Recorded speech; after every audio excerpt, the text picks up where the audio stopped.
The invitation arrived on a Tuesday. Park Tae-ho was sitting in his small office on the Unity station when the message appeared on his screen. The words glowed in soft blue light. He read them twice. Then he smiled. "You look happy," said Kim Yuna from the doorway. She was holding 2 cups of coffee. Real coffee, not the strange alien drinks that tasted like burned plastic. "That's dangerous." "What happened?" Tae-ho turned his screen toward her. "I got invited to the Harmony Festival." Yuna set down the cups and leaned closer. Her eyes moved across the words. The smile on her face slowly disappeared. "The bonded companion ceremony?" "Tae-ho, do you know what this is? A party where everyone brings their pets. It's a test." Yuna sat down across from him. Her voice was serious now. "The other species think we're savages. They think humans are too violent, too primitive to be part of their galactic community. This ceremony is their way of judging us." Tae-ho picked up his coffee. "How does bringing a pet prove anything? Because of what they bring." Yuna pulled up images on her tablet. Tae-ho saw strange and beautiful creatures, tiny moths that glowed like stars, floating jellyfish that sang in colors, small furry animals that fit in the palm of a hand. Every species brings something gentle, something soft, something that shows they have moved beyond violence. Tae-ho looked at the images. All the creatures were harmless. They were bred for beauty, not survival. They had no claws, no fangs, no fire in their eyes. They want to see what humans bond with. Yuna continued. They expect us to fail. They expect us to bring something violent or ugly. Something that proves we don't belong here. Tae-ho set down his cup. Who sent the invitation? Ambassador Velix. He's the head of the Marathi collective. Tall, insect-like, very polite. Also thinks humans are one step above animals. Yuna crossed her arms. He's setting a trap, Tae-ho. If you bring the wrong companion, they'll use it as proof that Earth should be isolated. And if I don't go, then they'll say humans are too ashamed of their nature to participate. We lose either way. Tae-ho was quiet for a long moment. Outside his window, stars burned in the endless black. The Unity station floated between 12 different star systems. Thousands of aliens lived here, worked here, made decisions that shaped the future of entire worlds. And humans were still newcomers, still outsiders, still not trusted. I'll go, Tae-ho said. Yuna's eyes widened. What? Did you hear anything I just said? I heard everything. Tae-ho stood up. He was not a tall man, but there was something solid about him. Calm, like a mountain that had seen 1,000 storms and was still standing. I know what companion I'll bring. Tae-ho, this is serious. You can't just bring any animal. It has to be. I know exactly what it has to be. Something in his voice made Yuna stop. She had known Tae-ho for 3 years. She had seen him face angry diplomats, hostile aliens, and situations that would break most people. He never panicked. He never rushed. And when he smiled like that, quiet and certain, it meant he had already won a battle no one else knew was happening. What are you planning? She asked. Do you remember why I came to space? Yuna, she thought back. You were a wildlife conservationist. On Earth, you worked with endangered animals. I worked with predators. Tae-ho walked toward the door. Big cats, bears, wolves, animals that could kill a human with one strike. Animals that most people feared. So? Tae-ho stopped at the door.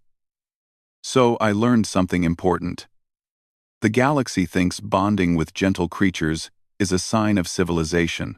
They think it shows that a species has moved beyond violence. He turned to look at her. But on Earth, we did something different. We didn't just bond with prey. We bonded with predators. Yuna felt a chill run down her spine. Tae-ho, what are you going to bring to that ceremony? He didn't answer. He just smiled and walked out. Yuna sat alone in the office for a long time. Then she pulled up the Unity Station's cargo manifest. She searched for Teho's personal shipments from Earth. Most of it was normal clothes, books, equipment, but there was one container marked Live Animal Special Permit Required. She tried to open the file, but it was locked. Classification level. Maximum. What did you bring? She whispered.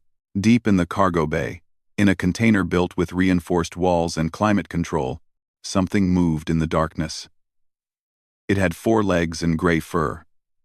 It had ears that turned toward every sound. It had eyes the color of amber fire, and when the automated feeding system clicked on, those eyes opened. The creature lifted its head, its nose twitched, catching scents that traveled through the air vents. Metal, plastic, alien. And underneath all of that, the familiar smell of the human who had raised it since it was a pup. The wolf named Nara stood up. She was not large for her kind, but she was built for survival. Her muscles moved like water under her fur. Her teeth were white and sharp. Her gaze held the patience of a hunter who had learned to wait. Somewhere on this station, her human was making plans, and wherever he went, she would follow. That was the promise they had made to each other, not in words, but in years, in shared meals, in cold nights. In the moment he had found her bleeding in the snow and chosen to save her instead of walk away, Nara lay back down, but her eyes stayed open. She was ready. The grand atrium was the heart of Unity Station. It was a massive dome filled with gardens from 100 different worlds. Artificial sunlight poured down from panels in the ceiling. Strange flowers bloomed in colors that human eyes could barely understand. The air smelled sweet and clean. Today, the atrium was full of aliens. They came from every corner of the galaxy. Some walked on 2 legs, some floated, some crawled. They wore clothes made of light, metal, and living fabric. They spoke in clicks, hums, and songs, and beside each of them walked their bonded companions. The creatures were beautiful. A delegate from the Mirathi Collective held a tiny moth that glowed like a captured star. A floating being from the Ulan homeworld had a small jellyfish that changed colors with its emotions. A reptilian diplomat from the Keth Dominion carried a bird-like creature that sang melodies so pure they brought tears to the eyes of those who heard them. Ambassador Velix stood at the center of the atrium. He was tall and thin, with a hard shell covering his body and eyes that reflected light like black mirrors. His voice carried across the crowd. "Welcome to the Bonded Companion Ceremony," he said. "Today, we celebrate the gentle bonds between our species and the creatures we have chosen to walk beside us. These bonds show the universe that we have moved beyond violence, beyond fear, beyond the savage need to dominate." The crowd made sounds of agreement. Some clapped. Some hummed. Some released pleasant smells into the air. Velix continued. "Now, let us welcome our newest members to the galactic community. The humans of Earth have sent a representative to join our ceremony." The crowd went quiet. Everyone turned toward the main entrance. For a long moment, nothing happened. Then Park Teho walked in. He wore simple clothes, dark pants, a gray jacket, boots made for walking. He had no weapons visible. His hands were empty. His face was calm, but he was not alone. Beside him, moving without a leash or chain, was Nara. The wolf walked with her head high. Her gray fur caught the artificial sunlight and turned silver. Her amber eyes swept across the crowd, marking every face, every movement, every possible threat. Her paws made no sound on the stone floor. The atrium exploded into chaos. Aliens screamed. Some ran. Others froze in place, their bodies locked by ancient instincts they had forgotten they possessed. The small, gentle pets in their arms began to panic. Moths flew in wild circles. Jellyfish turned dark with fear. Birds stopped singing. "Predator!" someone shouted. Security drones dropped from the ceiling. They surrounded Teho and Nara, weapons charging with a high-pitched whine. Red targeting lights danced across the wolf's body. Nara did not run. She did not attack. She simply stood beside Teho, waiting. "Kill it!" shouted Delegate Sorath from the Keth Dominion. He was a large reptilian with scales the color of dried blood. "That creature is a hunter, a killer. It has no place among civilized beings." Velix raised his hand. The drones held their fire. He stepped forward, his black eyes fixed on Nara. "Human," he said to Teho. "What have you brought into this sacred place?" "I." Teho's voice was steady. "Her name is Nara. She is my companion." "That is not a companion. That is a weapon." "No." Teho shook his head. "She is family." The word hung in the air. Family. It was a word that meant something different to every species, but the way Teho said it, quiet, certain, unashamed, made even Velix pause. "This creature has fangs," Velix said. "It has claws. Its body is designed for killing." "How can you call such a thing family?" "Because she chose to be." Kim Yuna pushed through the crowd. She had been watching from the edge of the atrium, her heart pounding. Now she stood beside Teho, her chin raised in defiance. "On Earth," Yuna said, her voice cutting through the fearful whispers, "we do not bond with prey. We bond with predators." "That is madness," Soroth hissed. "You cannot trust a predator. It will turn on you the moment it is hungry." Teho looked at the reptilian diplomat. Then he did something that made the entire crowd gasp. He knelt down beside Nara. He placed his hand on her head, right between her ears. He was completely vulnerable. If the wolf wanted to kill him, she could tear out his throat before anyone could stop her. Nara turned her head. She looked at Teho with those amber eyes. And then she leaned into his touch. Her tail wagged once. The atrium went silent. Not the silence of fear, but the silence of something witnessed that could not be explained. 40,000 years, Teho said softly. That is how long humans and wolves have walked together. We did not conquer them. We did not break them. We earned their trust. And they earned ours. Generation after generation, hunt after hunt. We became pack. He stood up. Nara rose with him, her shoulder brushing against his leg. You asked what I brought, Teho said to Velix. I brought my partner, my protector, my friend. She has saved my life 3 times. I have saved hers twice. We owe each other everything. Velix stared at the human and the wolf. His mandibles clicked together in thought. This is unprecedented, he finally said. The council will need to discuss this matter. Discuss what you want, Yuna said. But remember this. Humans did not survive on Earth by being gentle. We survived by finding those who would stand beside us in the dark. Predators. Hunters. Wolves. She looked at the crowd of frightened aliens. And if that scares you, she added, then maybe you should ask yourselves why. Teho and Nara walked out of the atrium together. The crowd parted before them like water before a stone. Behind them, Counselor Dren, a small, gelatinous Ulan who had been trembling since Nara entered, watched them go. They hunt together, he whispered to no one in particular. Human and predator. They are pack. He did not know why, but the thought made him feel something he had not felt in a long time. Hope. The council chamber was cold. The walls were made of white metal that reflected no warmth. The seats rose in circles around a central platform, like an arena. And today, Park Teho stood alone in the center of that arena, not truly alone. Nara stood beside him. They had tried to take her away, tried to put her in a containment field in another room. She had refused to leave. When the guards approached, she lowered her head and showed her teeth. Not attacking, just warning. The message was clear. I stay with my human. The guards backed away. No one wanted to be the first to test if the wolf would bite. Now they stood together, surrounded by hundreds of alien faces looking down at them. Some faces showed fear. Some showed disgust. A few showed curiosity. But most showed judgment. High Arbiter Morven sat at the highest seat. He was ancient, older than most civilizations in the room. His body looked like a tree, with bark-like skin and branches growing from his shoulders. His eyes were deep and green, like forest pools that had seen 1,000 seasons pass.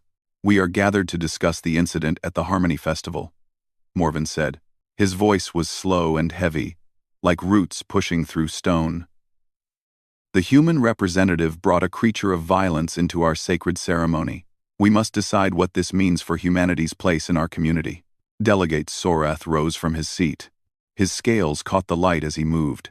What is there to discuss? He demanded. The humans showed us exactly what they are. Savages who keep killers as pets. They should be banned from all future ceremonies. Perhaps banned from Unity Station entirely. Murmurs of agreement rippled through the chamber. The human claims the creature is family, said another delegate, a being made of living crystal. But how can anyone trust a predator? It is against nature. Against your nature, said a voice from the gallery. Everyone turned. Dr. Baek Jisoo walked down the steps toward the central platform. She was an older woman with silver in her hair and steel in her eyes. She had spent 20 years studying alien life forms. Now she stood beside Taeho, unafraid. I am Dr. Baek Jisoo, she said. Xenobiologist. I was called to provide testimony about human history. Arbiter Morven nodded slowly. Speak. Jisoo looked around the chamber. You are afraid of the wolf, because it is a predator. You think predators cannot be trusted, cannot be loved, cannot be family. She paused. But you do not understand Earth. You do not understand humans. She pressed a button on her wrist device. Images appeared in the air above them, ancient cave paintings showing humans and wolves hunting together. Dogs sleeping beside children. Cats guarding homes, horses carrying riders into battle.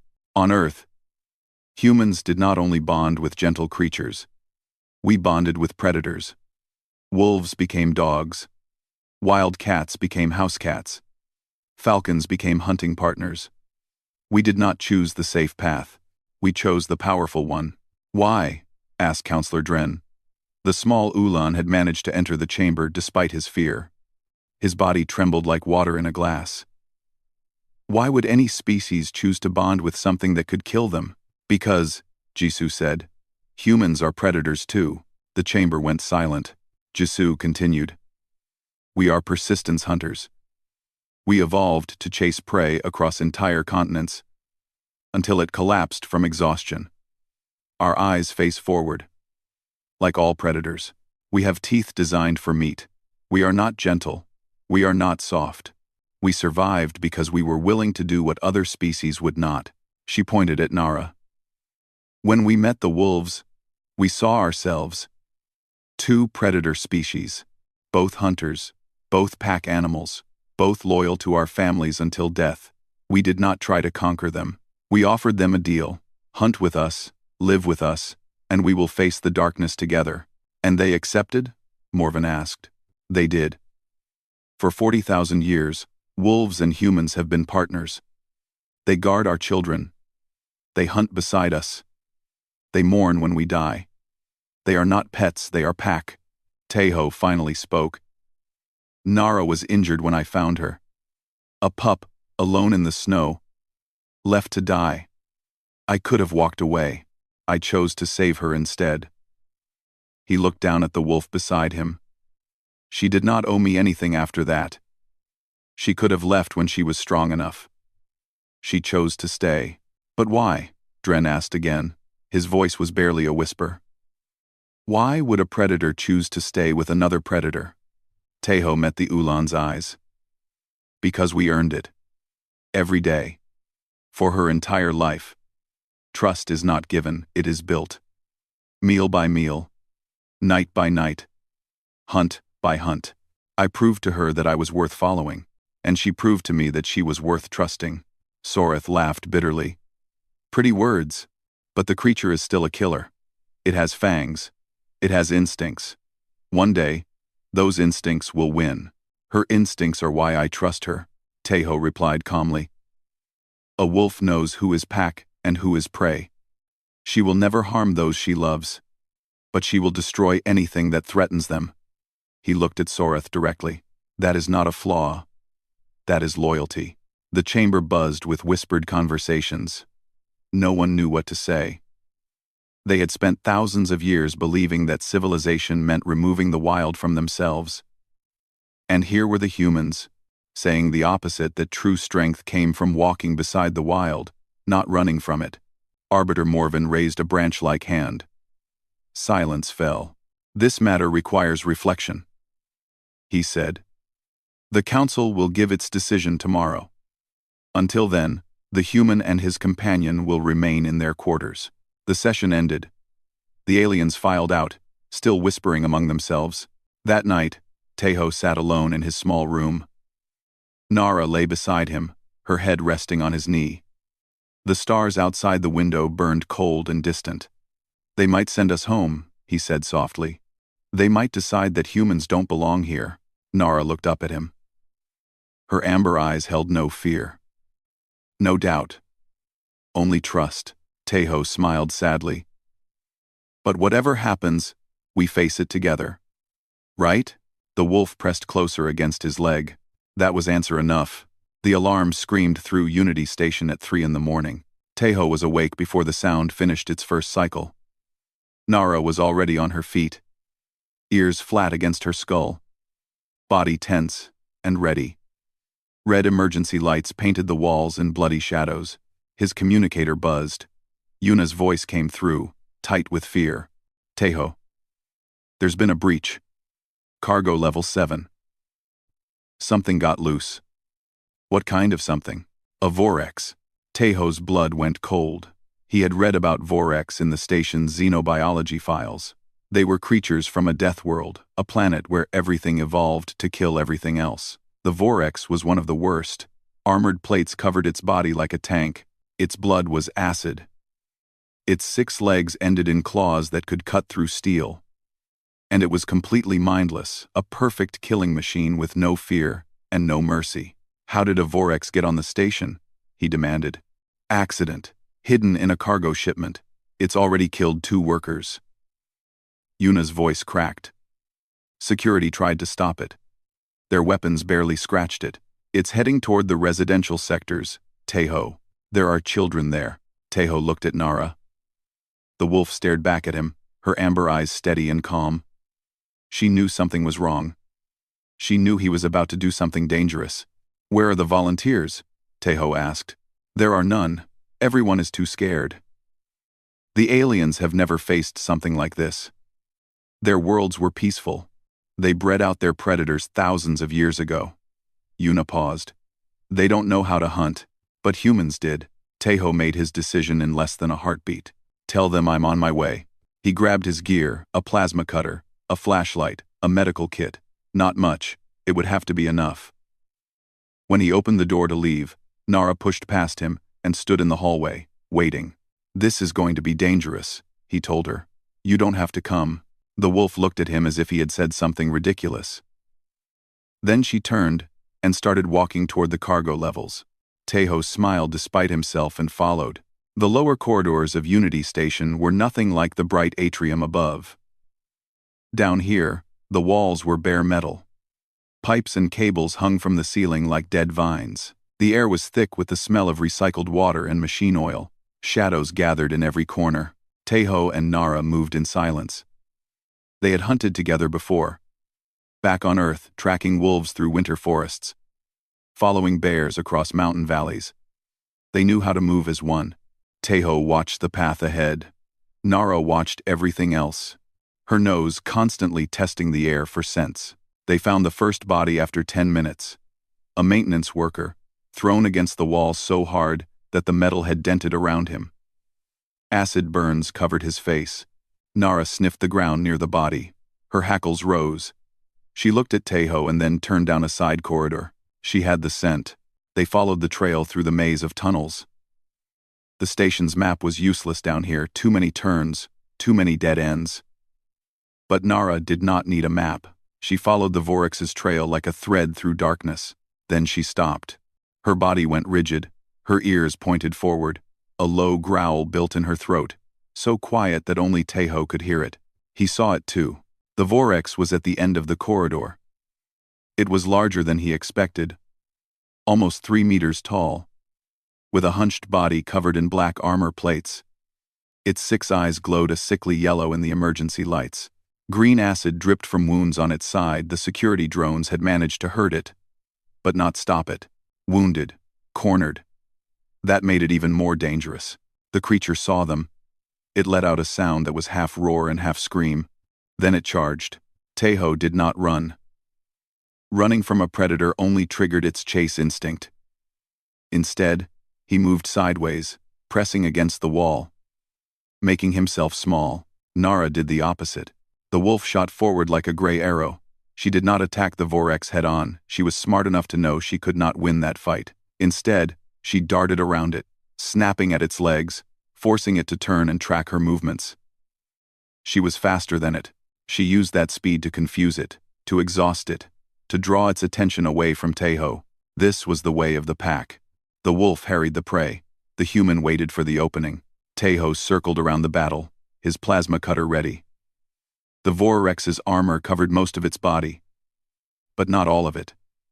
The throat, the joints, the soft parts underneath. He just needed one clear shot. Nara leaped and bit the creature's back leg. It howled in rage and spun around, acid blood spraying from the wound. Some of it hit Tejo's arm. Pain exploded through him, a burning so intense that his vision went white. But he did not scream. He could not afford to distract Nara. The Vorax was slowing down. Its movements were getting sloppy. This was the human way, persistence hunting. Wait for the prey to tire. Wait for the mistake. Then it came. The creature lunged at Nara, overextending its body.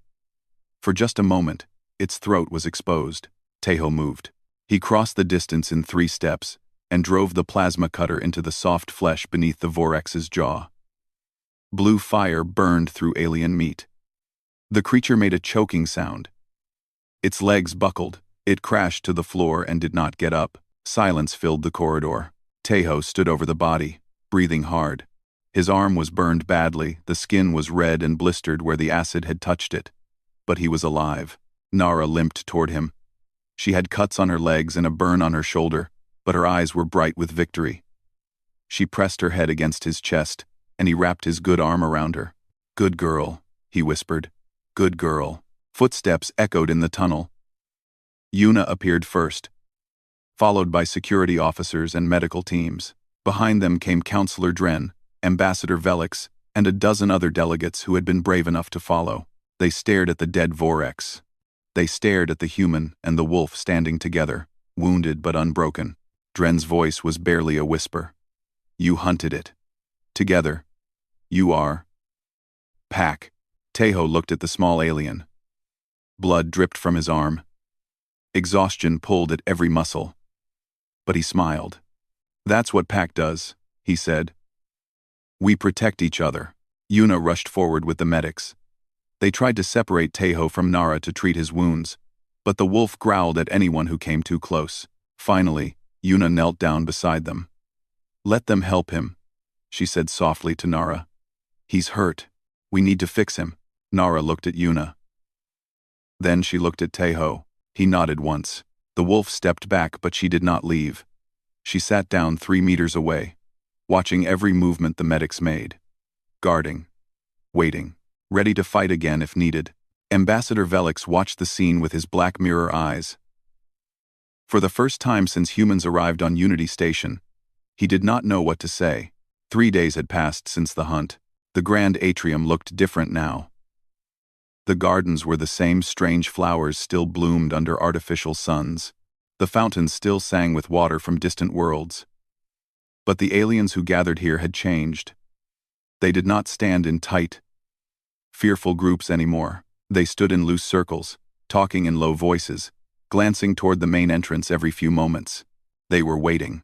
Park Tejo walked into the atrium with a bandage on his arm, and Nara at his side. The wolf's wounds had healed faster than his. She was young and strong, and her body knew how to repair itself.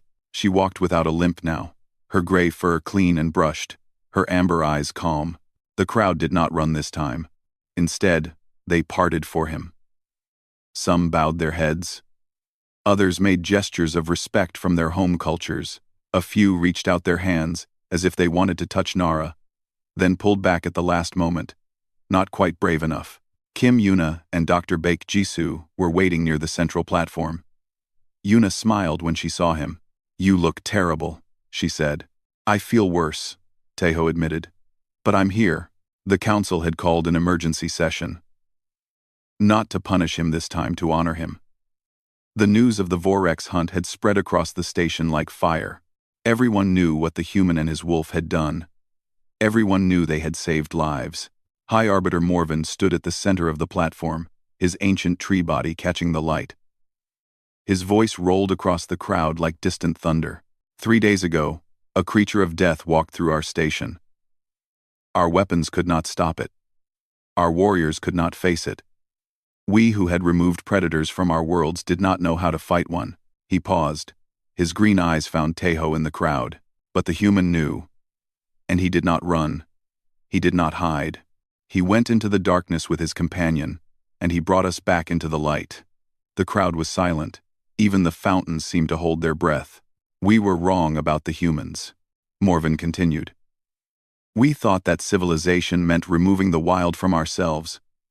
We thought that bonding with predators was a sign of savagery. But we did not understand.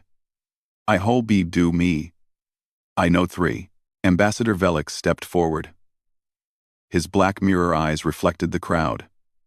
When he spoke, his voice was softer than before. Humbler.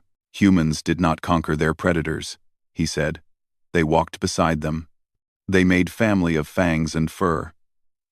They trusted creatures that could kill them, and they earned trust in return.